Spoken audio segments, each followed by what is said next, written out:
Ben, Yves, tu es un jeune arbitre, mais tu te défends vachement bien. Moi, j'ai regardé, je te félicite, si je peux me permettre. Et il vient de se passer quelque chose d'extrêmement rare.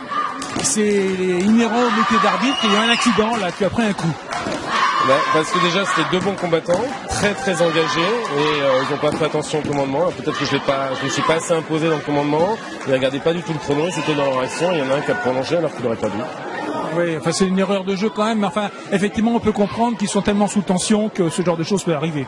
Ça peut arriver, voilà. Et j'en tiens pas grief, et je trouve que voilà, c'est un beau combat bien engagé, difficile à arbitrer mais agréable à voir. Alors puisque nous y sommes et puisque tu débutes dans cette carrière d'arbitre, hein, je sais que tu es joueur, obligatoirement c'est la règle, hein, tu es toi-même combattant, ceinture noire, peut-être X-Dan, je sais pas, mais quelles sont à part les difficultés de jugement qui sont très compliquées, on l'a vu, vous êtes sous tension, tout ce que vous en êtes, tu appelles régulièrement les juges autour de toi pour faire le point sur les points donnés ou pas donnés, mais à part le risque de recevoir un mauvais coup, qu'est-ce que ça représente le métier d'être arbitre?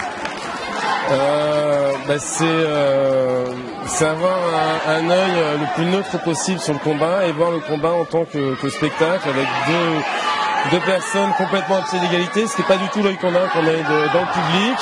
C'est la neutralité de l'arbitre et l'équité vis-à-vis des combattants et par rapport aux règles à respecter. Et chose qu'on ne respecte plus soi-même une fois qu'on met le plastron et les protections parce qu'on en devient combattant, ou chose qu'on ne respecte rarement, l'équité et l'impartialité de l'arbitre quand on est supporter. Donc ça n'a rien à voir et je pense que c'est très important. Moi je suis un jeune pratiquant de taekwondo malgré mon grand âge et ça me fait plaisir de pouvoir m'investir de cette manière-là dans la pratique du sport et puis aussi dans l'encadrement parce que pas d'arbitre, pas de compète. Oui. Alors, je peux me permettre une digression, c'est en sujet de l'encadrement. Bon, je suis comme tout bon spectateur, je regarde des matchs de différentes natures, mais en ce qui concerne les sports dits de combat ou martiaux, l'art martial, il y a une espèce de respect majeur des juges, des arbitres, de l'adversaire, qui doit être lié, à mon avis, à ce sport. Alors, moi, je vais juste te dire un truc. Ce qui m'a énormément surpris quand j'ai commencé, j'ai fait d'autres sports de combat, j'ai fait du judo et de la boxe française.